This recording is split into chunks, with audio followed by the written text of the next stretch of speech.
You are listening to the Nature's Premier Podcast, Episode 19.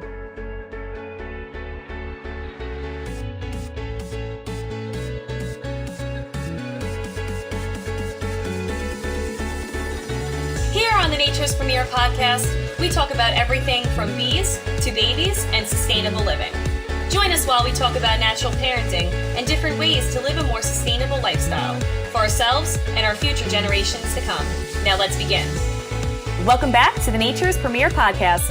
I am your host, Brooke Nichols, founder of Nature's Premier Diaper Service, located here on Long Island, New York, and I am so grateful and very excited to be here with you all today. Cloth diapers. We love cloth diapers here at Nature's Premier. It's the most popular diaper package that we carry, and it's just a method of diapering that we will always promote, whether you use our service or wash at home. Cloth diapers are just always the way to go, in our very humble opinion, if you are looking for a more sustainable diapering method for your baby.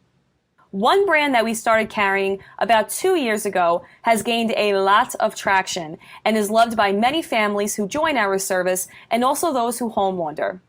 I have always been intrigued by Cotton Baby's story. After following them for years, way before we started offering them as part of a service, I was fascinated about where they started and where they are now, and was determined some way, somehow, to chat with the founder, Jennifer Labbit. And I was able to do just that. Today's guest is Jennifer Labbit. She started with $100 of product in a green milk crate in 2002 and has grown Cotton Babies into one of the top cloth diaper manufacturers and natural parenting retailers in the U.S.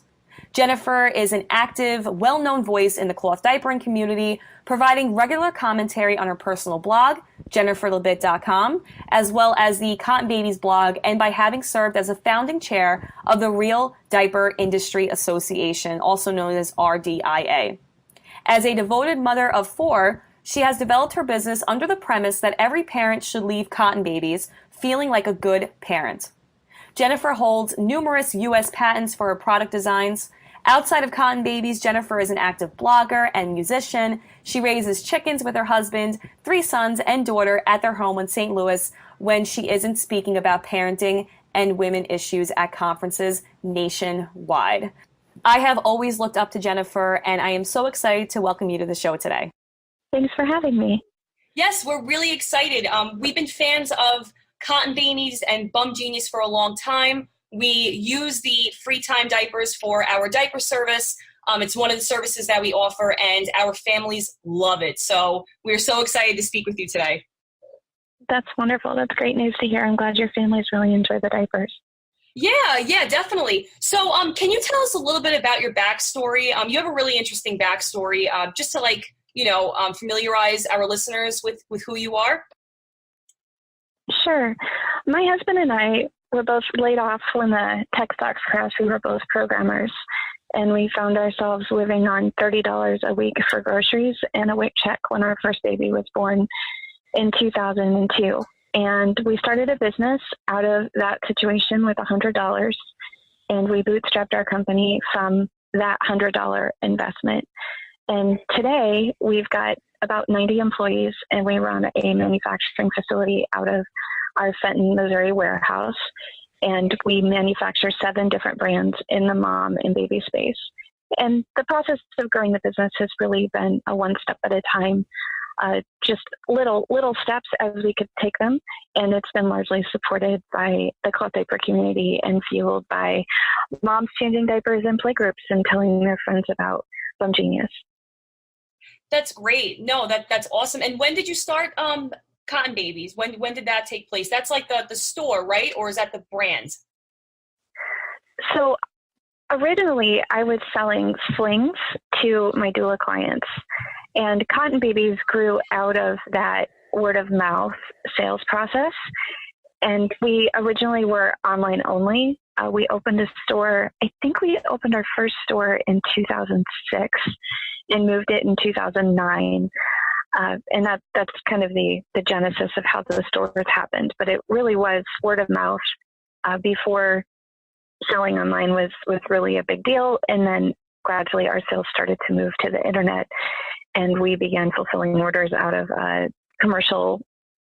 just a small commercial space, and opened a store next door because people kept coming to our fulfillment center wanting to shop in our bins, which wasn't very safe for their kids just because of what's involved in fulfilling online orders. Okay, that's great. So, and you guys have 2 stores now? No, we have one store in St. Louis. Yes. Okay. Oh, that's awesome. Okay, and can you tell our listeners a little bit about, your journey to cloth diapering and some of the benefits that they can expect with cloth diapering? Some people that listen to the podcast, they aren't cloth diapering or they're interested in it. So, what would you tell someone new that's kind of on the fence, deciding between disposables and cloth, and your discovery with the benefits of cloth? Sure. Well, my personal experience with cloth diapers was really just a necessity to feed my family. You can't buy disposable diapers on a $30 a week grocery budget. It just isn't possible to be able to afford both diapers and food. So my son was cloth diapered out of pure necessity. And today, when I get asked that question, I'm often presented with several primary categories of concern from families. One is that economic issue of how am I going to be able to afford disposable diapers? And then second, they're concerned about health issues and the chemicals that their baby is exposed to in disposable diapers. And then third, they're concerned about environmental issues and how much waste their baby's generating and maybe the impact their diapering choices have on the environment. And all of those factors play into a family's decision and the brands that they choose for their family as they start into that diapering process with their baby. And if you were going to choose a diaper right now, I would recommend that you look for a cloth diaper that is something that you want to use, that appeals to you, that when you look at it, you feel like, yes, I want to get this out of a basket and I want to put it on my baby, and invest in what it's going to take to make sure that you use the diapering system.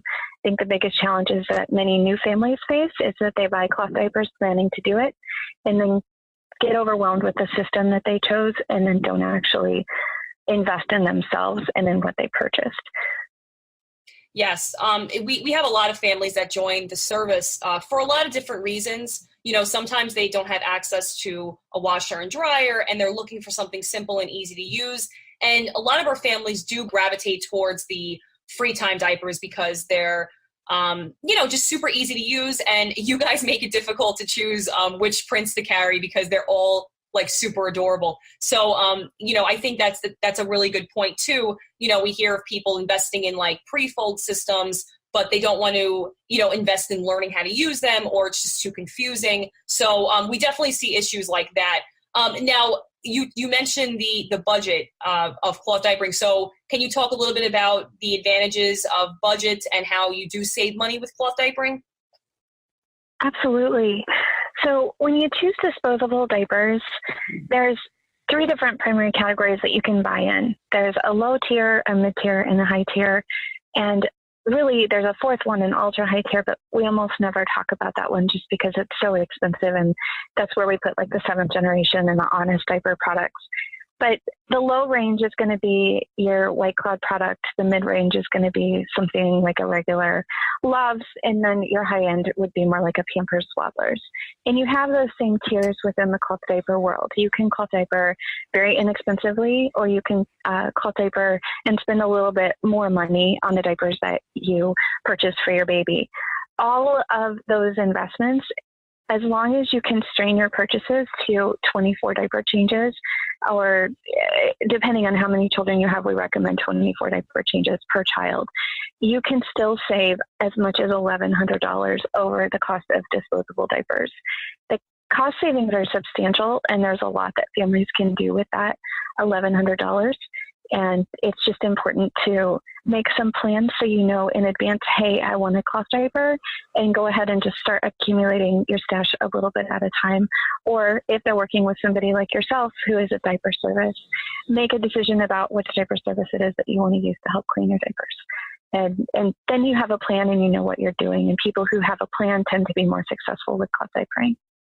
Yes, no, that's great insight. Now, one thing I noticed when I was looking at your bio, which was really extensive and very motivating, you opened a donation center or program for, pre-loved diapers to donate.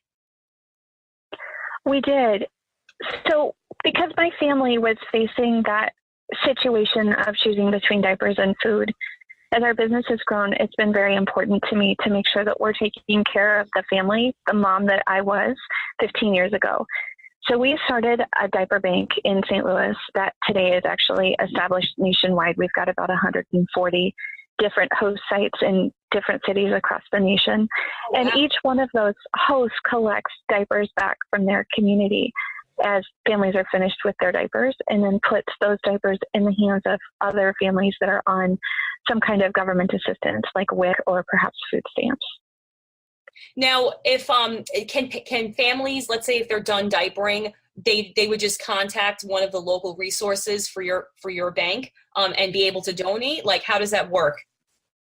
They would actually reach out to the coordinator for the program nationally directly, and then she would connect them with the right person in their area.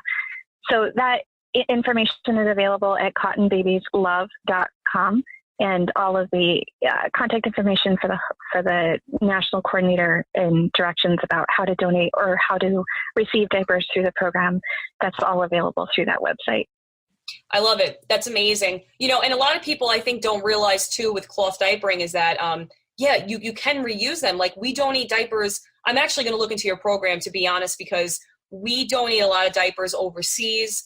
There's babies in other countries that are wearing disposable diapers for days at a time, like one diaper for days at a time. They don't realize, how wasteful disposable diapers can be. So I think it's great to, promote cloth diapering just even as a sustainable standpoint, especially since it's a lot cheaper, especially since you can turn around and, donate the diapers. Like, there's more life to it. A disposable diaper has an average lifespan of what? An hour and a half, 2 hours, and then it's sitting in a landfill for hundreds of years. So I think those are some really good points, and we'll definitely link the bank, to the bio of this episode. So can you tell us a little bit about how you juggle, just having cotton babies and then doing the speaking tours, like giving some insight to our families that are work-at-home moms or, whatever their situation is? So I get asked this question a lot because I think that sometimes we look at people who have busy lives and we think that somehow they're managing to do all of those busy things and still manage to keep up their house and manage to do all the things that moms who aren't working full-time do. And that's just not real life. As our business has grown, I've had to learn how to take hats off of my head and delegate the tasks that I don't specifically have to do. So I have a lot of help. I have an assistant now at work, and she helps keep me, collected and together and make sure that things are being responded to in a timely way. And then at home, my kids are all in school, and they all go to school every day. And we come home and we do our best at night to have a family dinner together. And we do the best that we can, but you're not going to walk into a Pinterest house when you walk into my house. You're walking into a house that's lived in, and I have 4 children.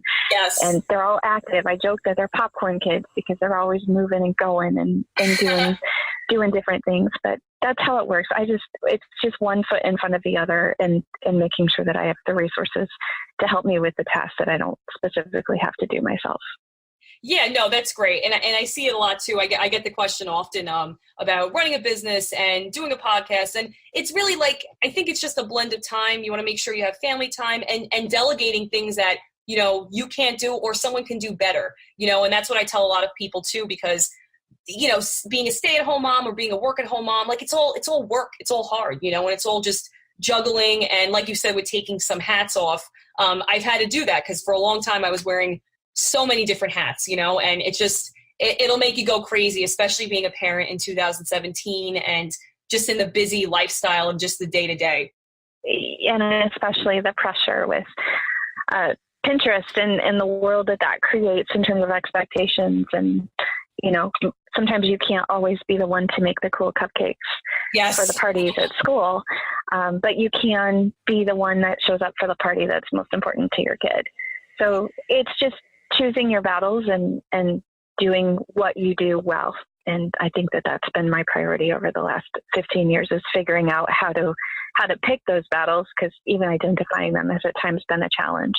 and making sure that I'm getting what I need as a mom, but I'm also getting what I need professionally, because both sides of my life, both being a mom and a wife and also being a business owner, they're very satisfying, and I enjoy all aspects of them. So it's a little bit of an art, but once I think you figure it out, you're good. Yeah, no, and you're right when you mentioned the Pinterest thing. I think we do have so much pressure from so many different areas, to be a perfect cook, to have the super clean house, to have, the kids that are squeaky clean, which a lot of times isn't the case, and I think it is a lot of unrealistic pressure, and then you're adding on bills and you're adding on just being able to put food on the table. So it's things that our relatives, grandparents and great grandparents really didn't have to deal with as much, so it's a new era of stress and all that other stuff. So now you do some speaking. Can you tell us a little bit about these speaking engagements you do? I was reading a little bit about that, but I'd love to hear more about it. Sure. I've been on the road a lot this year. I'm teaching, most of what I'm doing is teaching cloth diapering classes. I am working with MommyCon this year.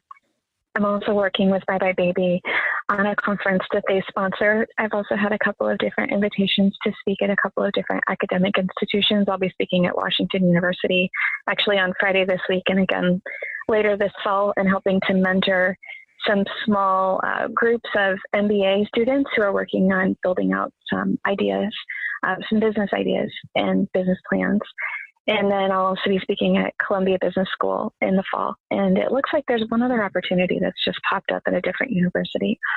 So teaching is my heart, and teaching is what I love to do. And being able to see other business owners be successful is really exciting to me. So the academic opportunities are particularly fulfilling. But it's exciting to also see moms and dads stepping into the cloth diaper world and leaving my classes with the skills that they need to be able to effectively cloth diaper their baby. Yeah, no, that's amazing. So you run a program so they would learn from your program and they could teach how to cloth diaper elsewhere? No, I teach families how to cloth diaper their baby. Oh, okay. I'm not educating educators in my MommyCon events or my Bye Bye Baby events. Those are specifically directed at families who are interested in cloth diapering their baby, who want to learn the basics of how to do that. Oh, okay. No, that's amazing. And then they can tell their friends, and it's easier for them to show. One of the biggest complaints that we get about cloth diapering is that there's not enough, you can Google, you can search, but there's something about hands-on experience that I think people really, push towards, especially with cloth diapering, because they want to see it, they want to feel it, they want to see how it works. So I think it's great that you're offering the classes. Now, can you tell some of our listeners, like the new parents, about, some things to take into consideration if they're going to cloth diaper, or some tips that they can use to get started with cloth diapering if they're not already familiar with it? You bet. The very first thing that they need to do is pick a system that's going to work well for their family and their lifestyle. We are finding that all-in-ones like the Free Time tend to be most successful for more families today, maybe even than they were 10 years ago. And I don't know if that's a change in washing technology or if that's just a change in the generation of moms that we're serving.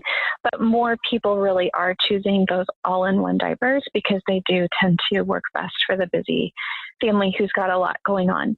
And then the next thing is to make sure that you have a good detergent. So a lot of people want to choose the least expensive detergent that's on the shelf because it's on sale. And as long as it's working for your diapers and for your baby and your baby's skin, that's fine. But if your diapers start to smell funny, then it's time to switch up your detergent. Most of the time, a stinky diaper, after it's been washed, has something to do with the product that it's being washed with not being as effective as it needs to be for the child. And those issues tend to crop up around 7 to 8 months of age, especially after babies introduced to food and the chemistry of their urine and their feces changes. And it just takes a different product to get that diaper clean at that point in time than maybe it did earlier in life. And then the last thing that I would encourage them to do is just to be bold. It's a little bit like getting on a bike. The very first time that you use a cloth diaper, you really are making a choice to put your hand past the disposable diaper and onto the cloth diaper and put that on your baby. And we get asked all the time, what do you do about the poop? And anytime you have a baby, you are engaging in interaction with poop in some way, shape, or form. When you use a cloth diaper, the great part of it is that you're keeping it in the diaper instead of, as with disposables, often there's blowouts down the legs and up the back. And it's not completely prevented with cloth, but cloth certainly does help to prevent more of those leaks and help to preserve your child's wardrobe. And you'll be doing fewer baths because of blowout emergencies. So it really is just a one foot in front of the other, and engage in both the diapers and in the culture. Join a Facebook group, get to know some moms in your area that are also cloth diapering, because there really is a fun community that has formed around the practice of cloth diapering. And you will learn new techniques and new tips, but you'll also make some new friends. Yeah, the cloth diapering industry, or the community is huge now. It's really great. It's nice to see it growing. And one thing I always give advice to people, and I know some people get deterred about the upfront costs, but truthfully, what we've seen with a lot of our service families is that they potty train over almost a year, ahead of their peers when they're using cloth diapers. So not to get deterred by that, and also to invest in like a quality brand, because you see a lot of these like, quote unquote, like China cheapies, and you see all these like imitation diapers, but people don't realize like those aren't quality. It's not meeting the same standards as like a brand like Bum Genius or even like Thirsties. Like these are like higher quality diapers. You're going to get your money back from them. So and I see that a lot, and I know that you write a lot of articles about that. So that's like another tip for me that I usually give families that are home wandering, is to invest in good quality diapers, because the worst thing is investing any kind of money, and then in 3 months the diapers are falling apart, because we've seen that as well. And that's why we use Bum Genius with our diaper service, because you guys hold up, and the other diapers that we tested, they fall apart. So I think quality is also really important too when you're taking cloth diapering into consideration. It is true. You get what you pay for. And when you buy products from a reputable manufacturer in the United States, you're also getting a product that's backed by a warranty and a company that's going to take good care of you. So there's reasons to definitely make the investment in the good quality product, and make sure that you've got a stash that's not just going to last for this, but possibly for more babies in the future. Oh, yeah, definitely. Well, now, how can our listeners find more information about you, what you do, and more about your business, and, looking into what you guys carry and all that? You bet. Well, you can read my blog at jen.org, JENN.org, and I write often about women's issues or business issues that I happen to be dealing with. And it's an interesting read, particularly for people who are interested in the business world and who are also working moms. We have a business online at cottonbabies.com. It's a retail company. This is where we supply our brands to the consumer world. And then if you want to look up other retailers of our product, you can shop at bumgenius.com. There's a list of retailers there, and you'll be able to find a local retailer in your area, which is a fantastic way to support families that are investing in themselves and in their children. Absolutely. Absolutely. I know we follow you on Twitter, so I see a lot of the content that you put on there, and we will definitely put into the show notes. But Jennifer, I just wanted to say, thank you so much for everything that you're doing. I really look up to you, especially as being like, such a strong figure in the cloth diapering community. You have so much resource, so much good content, and you've really been, hitting the pavement for years. So thank you so much. We've learned a lot about, cloth diapering, just by following Cotton Babies, just by following the blog. And, we love working with you guys and supporting your products. Thank you so much. We do appreciate your support. We really appreciate your business and wish you the best with your diaper service. It sounds exciting. Yeah, thank you. Thank you so much. Well, thank you so much for talking with us today. We will sure to plug you guys. And I'd love to talk to you again soon sometime. Okay, perfect. All righty. Thank you so much. Enjoy the rest of your day, Jen. You too. Bye-bye. Thank you. Bye. That wraps up our interview with Jennifer Labbit, founder of Cotton Babies and Bum Genius Diapers. You can check her out on her blog at jenniferlabbit.com and her online store, cottonbabies.com. Thank you so much, Jennifer, for coming on the show today. It's been a pleasure. Well, you guys, we are close to hitting 20 episodes on the Nature's Premier podcast, and we are so excited to continue to be able to offer you these parenting and lifestyle sustainability episodes in the near future. If you have any questions, any comments, feedback, or would like to collab on a future episode of the Nature's Premier podcast, please do feel free to shoot us an email at podcast@naturespremier.com. We absolutely love hearing from our listeners. Thank you all so much again for tuning in to another episode of the podcast. And until next week, we hope you have a wonderful, stress-free week ahead. Take care, friends.